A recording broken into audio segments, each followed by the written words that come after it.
Welcome to my YouTube channel guys. कैसे हैं आप लोग? हम फिर से वापस आ चुके हैं एक नए वीडियो के साथ। तो गाइस, अगर आपने अभी तक हमारे चैनल को सब्सक्राइब नहीं किया है तो अभी सब्सक्राइब करिए, साथ ही साथ बेल आइकन को भी दबा दीजिए ताकि आपको सारी अपडेट हमारे चैनल की मिलती रहे। हम अक्सर न्यूज के बहुत सारे वीडियोस अपने चैनल पे अपलोड करते रहते हैं, तो आप हमारे चैनल को सब्सक्राइब करेंगे तो आपको सारी अपडेट मिलती रहेगी। चलिए गाइस, वीडियो का मेन हिस्सा शुरू करते हैं।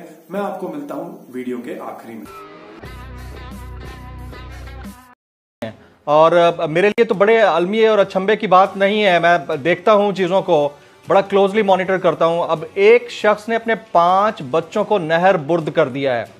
और ये किस तरह की रियासत मदीना है कि जो जिम्मेदारान हैं, ओहदेदारान हैं, वो सिर्फ अपोजिशन से नेक टू नेक लड़ने के लिए ही अग्री किए हुए हैं।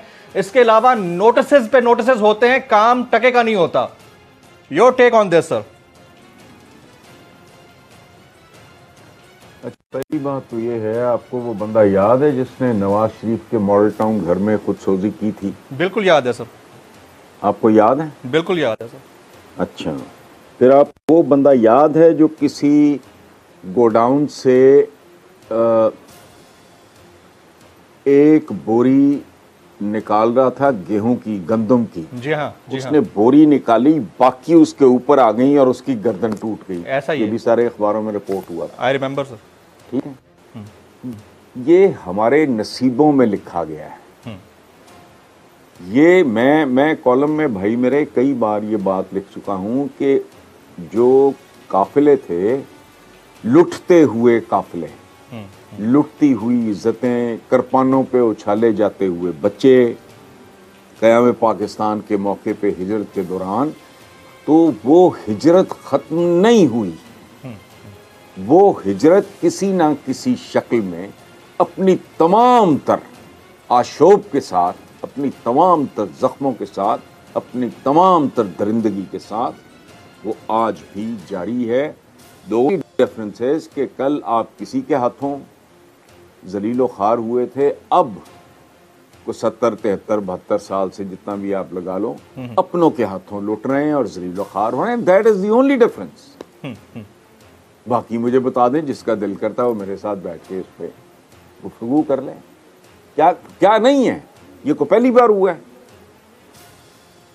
नहीं, पहली बार नहीं हुआ। पहली बार तो बिल्कुल नहीं हुआ। लेकिन सर, जो वादे दावे किए जाते हैं, और जाहिर है कि एक कॉन्सेप्ट तो बड़ा अच्छा है रियासत मदीना का, हमें भी बड़ा अच्छा लगता है, अल्लाह करे कि ऐसा हो जाए।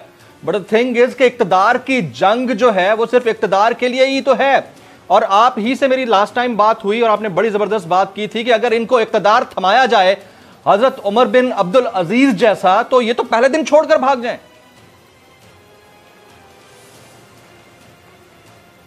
ये आप ठीक फरमा रहे हैं। मैं गुजारिश सिर्फ ये कर रहा हूं, आपने दावों की बात की है तो जुल्फ़कार अली भुट्टो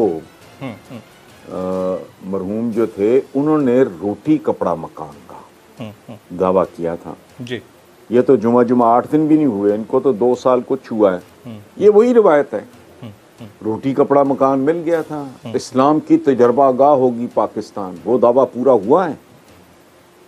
पाकिस्तान तो 2 हिस्सों पर मुश्तमिल था, एक मशरकी पाकिस्तान कहलाता था, एक मगरबी। मशरकी किधर गया? आपकी तो बिल्कुल जो बुनियाद है वो चैलेंज हो गई भाई। तो ये जो बेसिकली जो, अच्छा एक बात और मैं आपको बता दूं, हमारे यहाँ तो लफ्ज़ों का इस्तेमाल होता है बहुत अजीबोगरीब। जिस बंदे को देखो, ना कोई शर्म है ना कोई हया है। जमहूरियत जमहूरियत, तो जमहूरियत इस तरह होती है। ये तो छाबे हैं, ये तो रेडियाँ हैं, ये तो शॉपिंग मॉल्स हैं, ये तो मिलें हैं, ये तो फैक्ट्री हैं, ये तो मुरब्बे हैं, ये तो माँ का जहेज है जो बेटी को मुंतकिल हो जाता है। इसको जमहूरियत कहते हुए किसी को शर्म नहीं आती।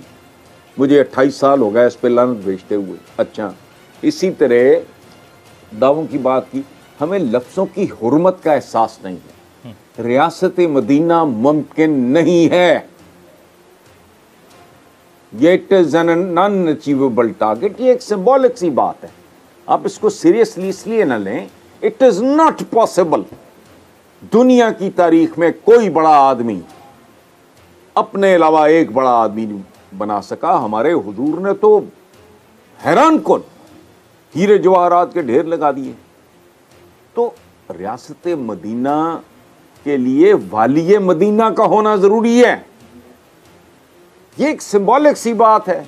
जैसे कहते हैं वो अवाम का ठाठे मारता हुआ समंदर, सरों का समंदर, हम यूं कर देंगे वो कर देंगे। वो पता नहीं, ये अभी मरियम की मैं वो टिकर देख रहा था, फजूल किस्म के हैं भाई। हम जितनी बहसियत एक कौम के, जितनी अहानत हम लफ्ज़ों की करते हैं। बात सुने, मुझे तो अपने बारे में ये कहते हुए जरूर शर्म आती है कि मैं गयूर और बाशऊर हूं। मैं तो मखसूस खानदानों का कमी हूं, मैं तो मखसूस खानदानों का दरबारी हूं, मैं तो उनका चमचा हूं। मैं जानते पूछते वो करप्ट हैं, मैं आवे आवे के नारे लगाता हूं। मैं कहां से गयूर हो गया भाई, और मैं कहां से बाशऊर हो गया? सो आपके जितने ये मिली नगमे और तकरीरें और इस तरह के क्लेशात और जमहूरियत बेहतरीन इंतकाम है और फलां है ढमका है, और ताकत का सरचश्मा आवाम। जुल्फ़कार अली भुट्टो ने ये नारा लगाया था कब, याद है आपको? आपकी उम्र से ज्यादा होगा। जी मुझे याद है, बिल्कुल, मैंने हिस्ट्री पढ़ी है। ताकत का सरचश्मा अवाम। बिल्कुल। ये ताकत के सरचश्मे को छितर पड़ते हैं सुबह दोपहर शाम, 2 वक्त की रोटी नसीब नहीं है, और ताकत के सरचश्मों के बच्चे करोड़ों के हिसाब से स्कूलों से बाहर हैं, बाकी बेरोजगार हैं। लेकिन आवे आवे है, जावे जावे है, कोई किसी का पुजारी है, कोई किसी का पुजारी है, कोई किसी का पुजारी है। और कमाल की बात है, नीम पागल लोग मुझे कहते हैं जी कि वो कभी आप सपोर्ट करते हैं, कभी आप अपोज करते हैं। मैंने कहा पागल ये कभी नहीं, मैं तो कमेंटेटर हूं। मुझे जो दिखाई देगा मैं उसके मुताबिक तबसरा करना है। मैंने दयानतदारी से, अच्छा करोगे। मैंने बहुत अप्रिशिएट किया इस एक बात को। नीम पागल से लोग हैं कि जी, जो पहले क्या होता था, एक करप्ट आदमी पकड़ा गया, उसको प्लेस ए से उठा के एक कस्बे से या शहर से या जो भी है उठा के दूसरे पे फेंक दो। और बेखैर तो तुम्हें अक्ल नहीं। अगर वो यहाँ करप्ट है, वहां जहां आगे जाएगा वहां भी पाकिस्तानी होंगे, उनकी बोटियां खाएगा।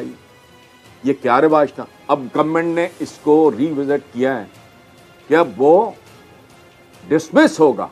मैंने इसको अप्रिशिएट किया है।